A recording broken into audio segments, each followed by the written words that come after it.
Hola, la clase de hoy van a aprender sobre estructura atómica. Les recuerdo que todos los elementos químicos se ordenan acá, en la tabla periódica, ¿verdad? Y que en la tabla periódica los elementos se ordenan en función del número atómico. El número atómico, este es el numerito que vemos arriba en negrito, números enteros, ¿verdad? Recuerden que va en aumento de izquierda a derecha, es decir, si el hidrógeno tiene un número atómico 1, el hidrógeno es 2, litio 3, berilio 4, 5, 6, 7, 8, 9, 10, 11, 12 y así sucesivamente. El aumento es entonces de izquierda a derecha. Algo muy importante también de recordar es que los elementos, además de ordenarse en función del número atómico, se ordenan en grupos y períodos. ¿Ya? Recuerden que los grupos son 18 en total y que van en ordenamiento vertical. O sea, todo esto son el grupo 1, grupo 2, 3, 4, 5, 6, 7, 8, 9, 10, 11, 12, 13, 14, 15, 16, 17, 18. También en periodos. Los periodos son de manera horizontal. Periodo 1, 2, 3, 4, 5, 6 y 7. Si yo les pregunto, indíqueme el grupo y periodo del fierro o hierro, primero lo ubicamos en la tabla periódica y vemos que está acá, ¿verdad? Seguimos para allá y nos fijamos que pertenece al periodo 4, grupo, contamos, 1, 2, 3, 4, 5, 6, 7, 8. Grupo 8. ¿Ya? Algunas tablas periódicas aparece de esta forma el nombre de los grupos con números romanos y letras. Eso es un nombramiento antiguo. Bien, lo que corresponde ahora es que usted en su tabla periódica coloque ahí la numeración del 1 al 18 de manera correlativa, ¿cierto? Para que no se pierda el momento de buscar el grupo y periodo de los elementos. También la tabla periódica se ordena en bloques, ¿verdad?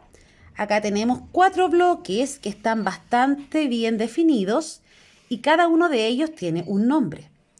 El bloque de acá, que abarca el grupo 1 y grupo 2, se llaman elementos representativos. El bloque del centro, elementos de transición. El bloque de acá, de la derecha, elementos representativos. Ojo con estos porque no incluye a los gases nobles o gases inertes. Estos son un grupo aparte. Y el bloque de abajo, elementos de transición interna. ¿Ya? Otro dato importante por considerar es esto. Fíjense que en esta tabla periódica los colores representan una característica del elemento. Dice que todos los elementos celestes son metálicos, todos los verdes son débilmente metálicos, amarillos anfóteros, no metálicos los rosados y gases inertes los morados. Los elementos nuevos son los que aparecen acá abajito, que se han encontrado en base a reacciones nucleares, que duran muy poco, que son muy inestables. Bien, esta tabla periódica no es una tabla periódica actualizada. La actualizada considera a todos estos elementos del bloque central, de los elementos de transición, como elementos metálicos. ¿Ya? Eso va a ser súper importante cuando avancemos en los contenidos y ustedes tengan que aprender a nombrar los compuestos químicos. Así que considere entonces que el bloque del centro es metálico. Les recuerdo que la química es una ciencia que estudia la transformación, la composición y las propiedades de la materia, ¿ya? Recuerden que la materia está constituida por átomos, ¿ya? Todos los elementos de la tabla periódica están formados por átomos. En la naturaleza, los átomos se pueden presentar de dos formas. Primero, como átomos neutros y como átomos cargados iónicamente. Bien, los átomos neutros en su estructura electrónica van a poseer la misma cantidad de protones y de electrones. Esto no quiere decir que no tengan cargas eléctricas, sino que son iguales. Es decir, por ejemplo, el sodio, si tiene 11 protones, va a tener también 11 electrones en su estado neutro. ¿Ya? Los iónicos pueden ser átomos cargados positivamente, los cuales se llaman cationes, o átomos que están cargados negativamente, llamados anión. Bien, por ejemplo, sodio positivo, cloro negativo. Ahí tengo un catión y un anión, respectivamente. El catión nos indica que este elemento de sodio, al ser positivo, pierde electrones y al contrario, el anión, al ser negativo, gana electrones. Bien, recuerden que la estructura electrónica de los átomos, tenemos un centro en donde está el núcleo. Recuerden que dentro del núcleo están los protones y neutrones y alrededor se encuentran ubicados los electrones. Estos electrones son los que interactúan con otros elementos o con otros átomos para formar los compuestos. No vamos a modificar el núcleo, porque acá no estamos hablando de energía nuclear, sino que de estructura atómica básica. Bien, los electrones son muy importantes al momento de unirse con otro átomo y formar entonces lo que se conoce como compuesto. ¿Podemos saber cuántas partículas subatómicas posee un átomo? Sí, podemos calcular. Tenemos que considerar dos propiedades importantísimas que posee cada elemento en la tabla periódica. Una de ellas es el número atómico, que se representa con la letra Z, y la masa atómica, que se representa con la A mayúscula. Cada elemento de la tabla periódica tiene ese dato ya descrito. Por ejemplo, si observo la tabla periódica, acá en el ejemplo que aparece en la misma tabla, tenemos que el cobre tiene un número atómico igual a 29 y un peso atómico o masa atómica igual a 63,54, que lo vamos a aproximar a 64. Bien, esos dos datos van a ser muy importantes al momento de calcular las partículas subatómicas. Acuérdese que las partículas subatómicas son básicamente los protones, neutrones y electrones. Bien, el número atómico representa la cantidad total de protones que posee un átomo. La masa o peso, vamos a ponerle peso atómico, representa la suma que hay entre protones y neutrones. Bien, entonces, volviendo al ejemplo del cobre. El cobre tiene, como lo ven ahí, un número atómico igual a 29 y una masa atómica igual a 63,5, que lo vamos a aproximar a 64. Bien, considerando esos datos de la tabla periódica, puedo deducir que entonces el cobre va a tener 29 protones, ¿verdad?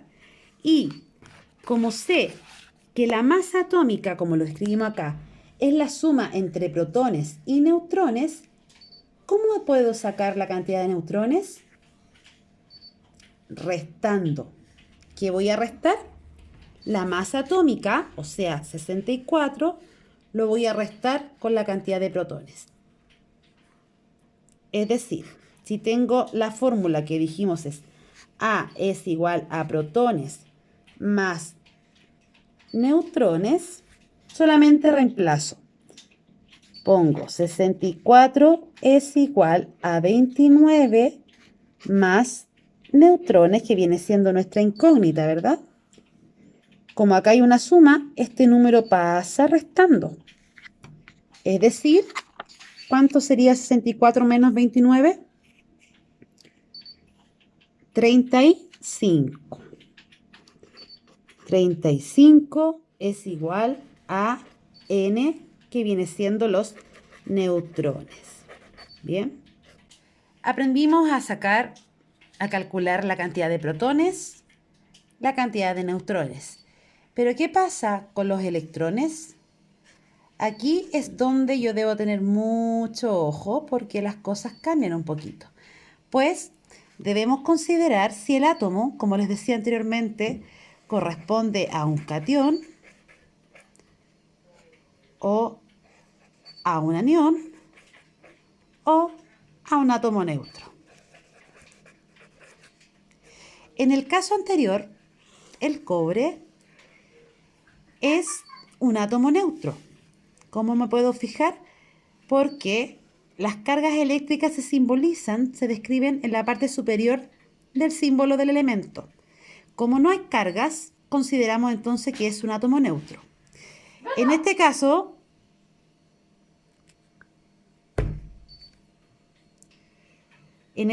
como les decía, un átomo neutro debe tener la misma cantidad de protones y de electrones. Si ya sabemos que el cobre tiene 29 protones,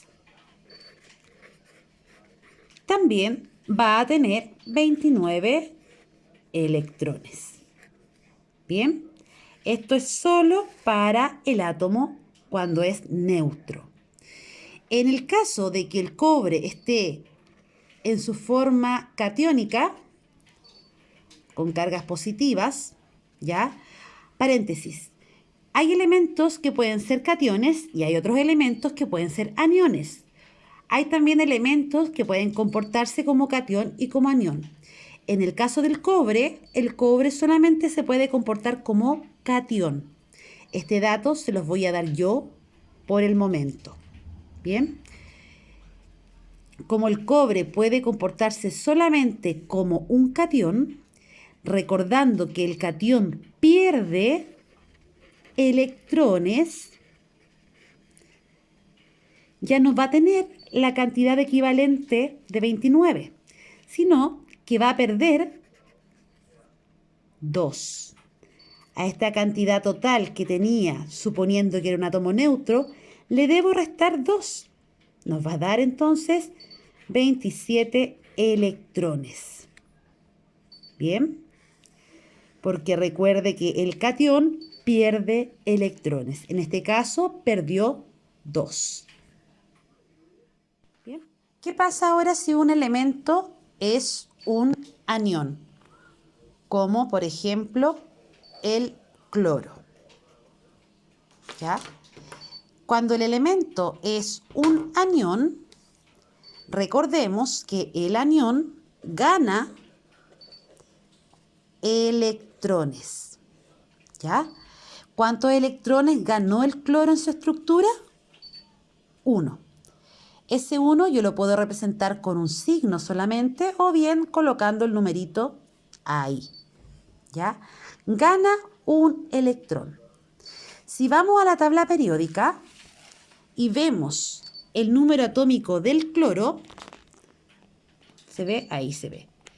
Nos fijamos que el número atómico es 17, su masa atómica es 35,4, lo dejamos en 35. Entonces, el número atómico para el cloro dijimos que era 17 y la masa es igual a 35. Recuerde que vamos a los números enteros.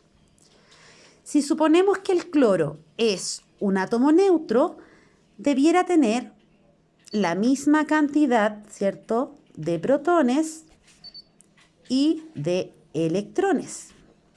¿Cómo calculé los protones? Recordemos que los protones nos indica la cantidad del número atómico, la cantidad de protones, ¿verdad?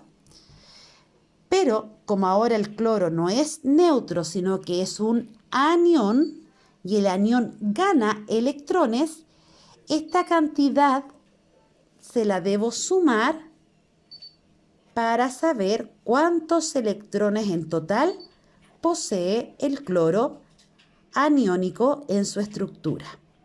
Y vemos que posee 18 electrones. ¿Ya? Los neutrones, recordemos que hacemos restando estas dos cifras.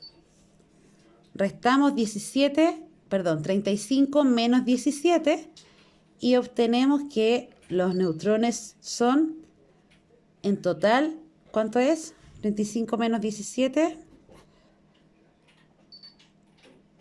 18 neutrones. ¿Pudimos calcular las partículas subatómicas? Sí. Calculamos protones, neutrones y electrones. Bien. En resumen, el número atómico, Z, indica siempre la cantidad de protones. Para calcular los neutrones, debo restar la masa atómica por el número atómico. Y para calcular los electrones, debo considerar si el elemento es un átomo neutro o un átomo cargado eléctricamente. Si es un anión, debo sumar a la cantidad de electrones la carga que me indica. Si es un catión, como el ejemplo anterior, debo restar esa cantidad a la cantidad de protones que tiene el átomo.